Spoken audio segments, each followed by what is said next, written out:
Greetings, survivors and friends. First of all, thank you for your response to the backstory extravaganza.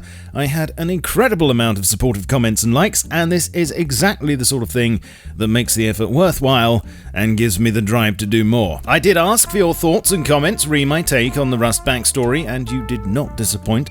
There were some crazy theories and some very long alternative scripts, almost, written by you chaps, which I enjoyed reading, and I applaud your imaginations. But there were also a number of questions and points that were cropping up again and again, so in this video, I just wanted to respond to some of the most common ones I received and give you a bit more insight into my thinking process. So first of all, what about the zombies from Legacy? As a few of you correctly pointed out, among the Steam cards for Rust, there's one called By Zombies with the description, "Wait, did we win?" It features a group of depressed-looking Zeds on a raft, one of whom is impaled on a white flag of surrender, and out of context this could lead you to think that there was some sort of lore attached to them. This card was one of a series of 5 added on the 27th of March 2014, and the pictures on them were meant to parody some of the game's quirks up until that point. For instance, there's one about getting chicken meat from boars, and another featuring a killer woodpile.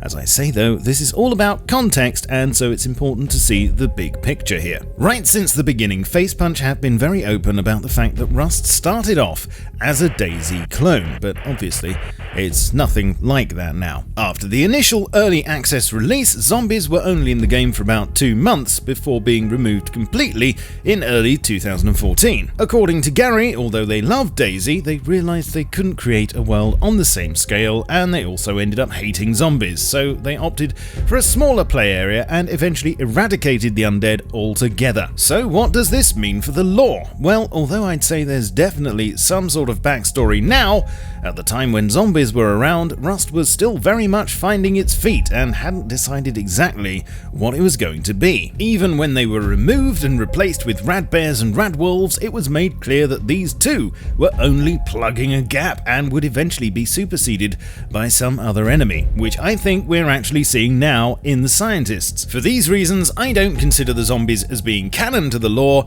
and so I left them out of the backstory. Why is there a big red planet in the sky? Well, no, Mars hasn't decided to pay us a visit. This is actually the moon we all know and perhaps love. As a close-up comparison with the real thing shows, the texture isn't super detailed, but the craters all match. As for the colour, most of the time it's pearly white, as you'd expect, but at certain times, such as sunset, it can take on a reddish hue, which seemingly confuses some people. Size-wise, its apparent diameter does depend on your field of view, but yes, I agree it is technically larger than it should be in comparison to the sun. I spoke to the devs about this, and they told me that that was more of an artistic decision than anything significant to the lore, and it'll probably be changed again at some point anyway, so I'm not going to be too dogmatic about the sun and moon stuff, apart from that I do believe we're definitely supposed to be on Earth. Why are the scientists arming the survivors? So in my video, I theorized that the survivors are actually test subjects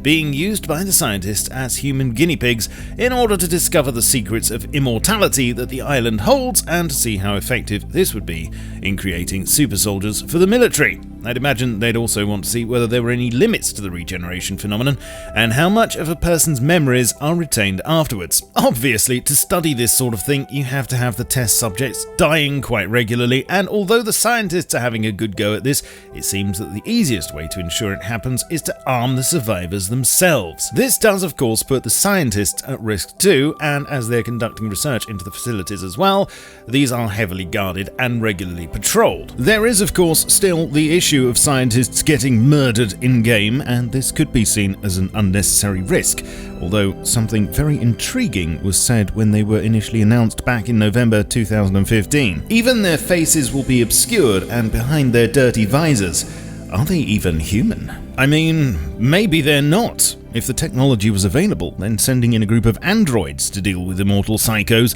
would certainly make more sense. But again, I don't want to get too dogmatic about things. The game has lore, but that doesn't mean it's lore-driven, and many elements are just there to make the game work as what it is, a game.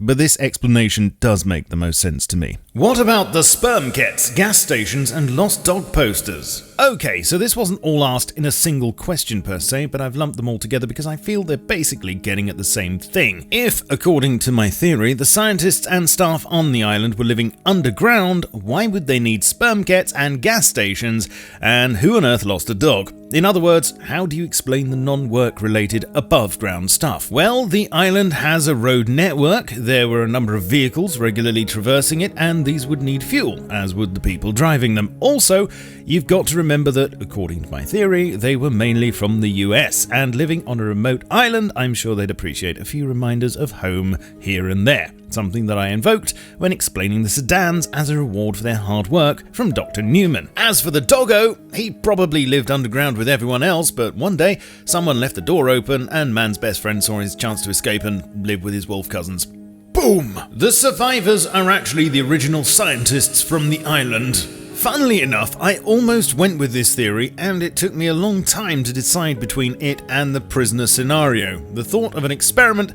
backfiring and trapping scientists on an island to descend into barbarism was an intriguing one, but in the end I rejected it for several reasons. Firstly, the code name for the island is Hapis, which is Turkish for prison, and although given to the non-procedural map, it's clearly supposed to be the same place. Now, you could argue that the survivors could technically be prisoners regardless of their origin, but I felt this name was chosen for a more obvious reason. Savas, for instance, is Turkish for war, and suits the role of that particular map, although I'm not saying it's anything to do with the backstory, unless perhaps it turns out that prisoners who perform particularly well are sent there to train or something. Secondly, the nature of the island's abandonment was a factor for me, and in particular the radiation hotspots. If an accident had been responsible, then you'd either expect the whole place to be irradiated, or for there to be a single ground zero with radiation levels diminishing as you moved away from it. Instead, we see very isolated pockets of radiation centered on the most strategically sensitive monuments, and this along with the collapsed tunnels would say to me that it wasn't an accident, but rather a coordinated and deliberate act designed to deny access to them. So then you have to ask yourself, was it an outside or an inside job? The research going on here would clearly be of great value to a lot of parties, so one of them sabotaging the operation in such a way as to lose access to it for years wouldn't make any sense. It's far more likely that it was an inside job designed to scupper the project and prevent others from commandeering it. I had to ask myself whether someone like Dr. Newman, if he was responsible for this, would do it in such a way as to strand his colleagues in this sort of situation. And because it seems that his goals were to actually help the human race with cobalt technology, this didn't seem to be in keeping with his character. But thirdly, from the evidence I presented, it seems that the facilities were irradiated and abandoned sometime in the early 1990s, and the time in-game is now 2024, which means that if the original scientists are the survivors we play as, then they've been on the island for around 30 years. This would mean that in all that time, a group of people who apparently have the crafting skills of MacGyver on steroids have never thought to fix up one of the ships in the harbour and just sail away. It would make much more sense that they've been deliberately kept there from the word go and prevented from leaving, hence the idea of it being a prison island. And lastly, the island was originally in use by the Russians, but the US came and took it over. The idea here is that the operation was originally 100% Russian, I presume, but that the US took over the island, rebadged everything, and that's when the Cobalt organization got involved. There are a few things I don't agree with here. Firstly, as I pointed out in the backstory, I believe the Cobalt stuff is all contemporary with the Russian technology and buildings, not a later addition. There's no evidence of rebadging, all the signs and markings seem to have been in English from the start, but most importantly, although I can understand the US wanting to sequester the research, it didn't make enough sense to me that they'd continue using unfamiliar Russian rocket technology in military vehicles when they would have access to their own advanced gear back home. Also, there doesn't appear to be any evidence of a US military presence on the island until the present day, where it's all just modern equipment currently in use, and so for these reasons, I went with the defection story as the most likely candidate. I think it's worth stating again that in all this I've tried my best to make sense of a world which probably isn't being implemented according to a rigidly predefined script. There are going to be inconsistencies and things may change, causing me to rewrite the story. For instance, we're about to get boats given to us, so what would stop survivors trying to escape the island? maybe in future some sort of military patrol will be out there trying to stop us. As I say, Rust may well have lore, but the gameplay isn't lore-driven, so it's not worth anyone getting their knickers in a twist if it doesn't make 110% sense. I'd like to say a big thank you to all of my top supporters on Patreon, whose names you can see on the screen now. Please subscribe, leave me a thumbs up, and comment down below so that maybe I can do a responding to comments on my responding to comments on the backstory video. And please join me over on Twitch, Twitter, Discord, and my Steam group. I shall catch you all soon, but in the meantime, keep calm and stay rusty. Cheerio.